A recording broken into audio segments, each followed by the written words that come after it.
Excel VBS ministries ഒരുക്കുന്ന ലഘുനാടകം ദൈവസ്നേഹം.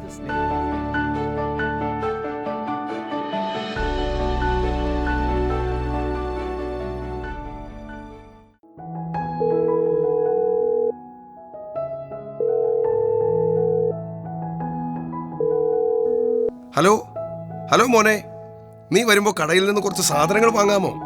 ഞാൻ അല്പം തിരക്കിലാണ്. നീ എപ്പോഴാ വരുന്നത്? ഇപ്പൊ തന്നെ സമയം ഒത്തിരി വൈകി. ഞാൻ കൂട്ടുകാരുടെ കൂടെയാണ്. എന്തിനാ എന്നെ ശല്യപ്പെടുത്തുന്നത്? ഞാൻ കുറച്ചു കഴിഞ്ഞ് വിളിക്കാം. ദൈവമേ, എന്റെ മകനെ നീ തന്നെ കാത്തോണേ. ചേട്ടാ, മകന് വേണ്ടി പ്രാർത്ഥിച്ചാൽ മാത്രം പോരാ, അവരെ ഉപദേശിക്കണം. എന്റെ മകനെ എനിക്കറിയാം, അവൻ മോശം കൂട്ടുകെട്ടുകൾ ഒന്നും പോകുകയില്ല. ഞാൻ കഴിഞ്ഞ ദിവസം പറഞ്ഞപ്പോ നിങ്ങൾ വിശ്വസിച്ചില്ല. അവന്റെ പാന്റിന്റെ പോക്കറ്റിൽ നിന്നും ഒരു സിഗരറ്റ് എനിക്ക് കിട്ടി. അത് കൂട്ടുകാരെങ്കിലും ഇട്ടതായിരിക്കും. അവൻ സിഗരറ്റ് വലിക്കുവോ? ഞാൻ അവനോട് ചോദിക്കാനിരിക്കുകയാണ്, എത്ര ദിവസമായി വീട്ടിൽ നിന്ന് കഴിച്ചിട്ട്? എല്ലാ ദിവസവും പപ്പ കൊടുക്കുന്ന പൈസ കൊണ്ട് പുറത്തുനിന്നല്ലേ അവൻ കഴിക്കുന്നേ? ചെറുപ്പക്കാരാവുമ്പോ അങ്ങനെയാണ്. കുറച്ച് കളിയും തമാശയും കൂട്ടുകാരും ഒക്കെ വേണം. എന്തായാലും അവൻ വരട്ടെ, ഞാൻ അവനോട് ചോദിക്കാം. അവനെ വഴക്കു പറയാനല്ല ഞാൻ പറഞ്ഞു കേട്ടോ. എന്തെങ്കിലും തെറ്റുകൾ അവന് സംഭവിക്കുന്നുണ്ടെങ്കിൽ അത് സ്നേഹത്തോടെ നമുക്ക് തിരുത്തി കൊടുക്കാലോ. നീ വിഷമിക്കാതെ, നമുക്ക് ആകെ ഒരു മകനല്ലേ ഉള്ളൂ.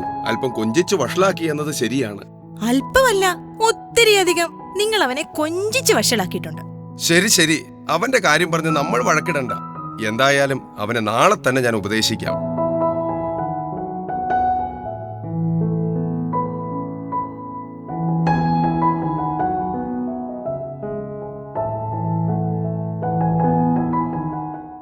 മോനെ, എനിക്ക് ചില കാര്യങ്ങൾ നിന്നോട് ചോദിക്കാനുണ്ട്. നീ ഇന്നലെ രാത്രി എപ്പോഴാ വന്നത്? ഞാൻ അറിഞ്ഞുപോലും ഇല്ലല്ലോ. ഇടം നിന്നോടാ ഞാൻ ചോദിച്ചത്, നീ കേട്ടില്ലേ? പപ്പ എന്താ?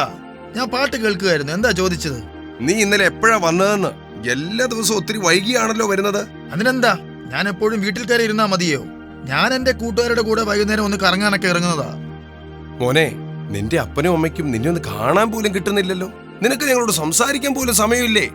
ഞാൻ സംസാരിക്കുന്നുണ്ടല്ലോ. അതിരിക്കട്ടെ, നിന്റെ പോക്കറ്റിൽ നിന്ന് ഒരു സിഗരറ്റ് കിട്ടിയെന്ന് പറഞ്ഞ് അമ്മ ഭയങ്കര വിഷമത്തിലായിരുന്നു. അത് പിന്നെ അത് പപ്പ കൂട്ടുകാരെങ്കിലും ഇട്ടതായിരിക്കും. ഞാനും അത് നിന്റെ അമ്മയോട് പറഞ്ഞു. മോനെ, എനിക്ക് മദ്യപിക്കുന്നതോ പുകവലിക്കുന്നതോ ഇഷ്ടമല്ലെന്ന് നിനക്കറിയാലോ. നീയും അങ്ങനെ ഒരിക്കലും ചെയ്യരുത്. ഒരിക്കലുമില്ല പപ്പ. എങ്കിൽ ശരി പപ്പ, എനിക്ക് അർജന്റായിട്ട് കൂട്ടുകാരന്റെ വീട്ടിൽ പോണം. ഞാൻ അല്പം ലേറ്റ് ആകും. എടാ നിൽക്ക്, നീ ഇന്ന് എങ്ങും പോവണ്ട. എനിക്ക് പോയേ പറ്റൂ. എനിക്ക് എന്റെ കൂട്ടുകാരെ ഒന്നും പിണക്കാൻ പറ്റില്ല. ശരി, ഞാൻ ഇറങ്ങുക.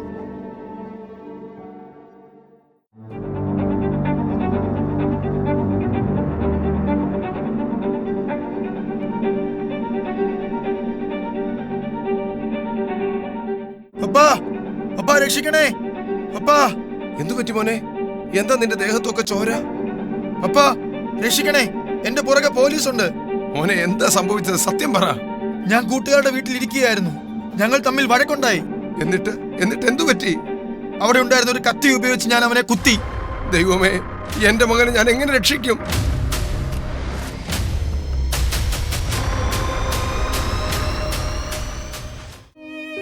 മോനെ, നീ ഒരു കാര്യം ചെയ്യ്. ആ കത്തിയും നിന്റെ വസ്ത്രവും ഇവിടെ ഇട്. പോലീസിന് മുമ്പിൽ ഞാൻ കീഴടങ്ങാം. പപ്പാ, എന്നോട് ക്ഷമിക്കണേ. മോനെ, നീ വിഷമിക്കണ്ട. ഇനി നീ ഒരു തെറ്റുകളിലും ഉൾപ്പെടരുത്. അമ്മയ്ക്ക് നീ മാത്രമേ ഉള്ളൂ, അത് മറക്കരുത്. പപ്പാ, എന്നോട് ക്ഷമിക്കണേ.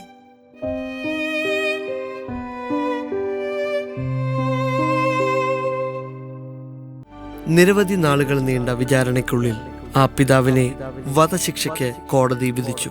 ജയിലിൽ പിതാവിനെ കാണാൻ വന്ന മകൻ.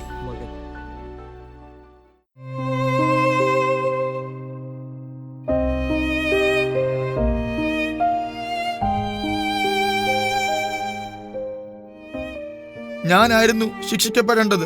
എനിക്ക് വേണ്ടി പപ്പ ഈ ശിക്ഷ ഏറ്റെടുത്തു.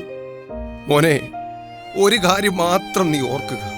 ഇനി നീ തെറ്റ് ചെയ്താൽ നിനക്ക് വേണ്ടി മരിക്കാൻ വേറൊരു പിതാവില്ല.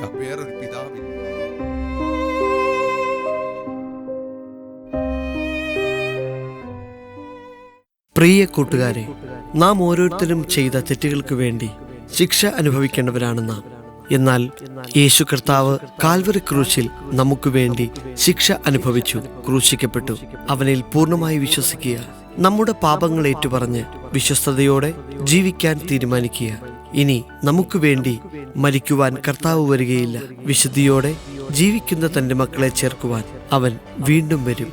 അവനെ സ്വീകരിക്കുവാൻ ഒരുങ്ങിക്കൊള്ളുക.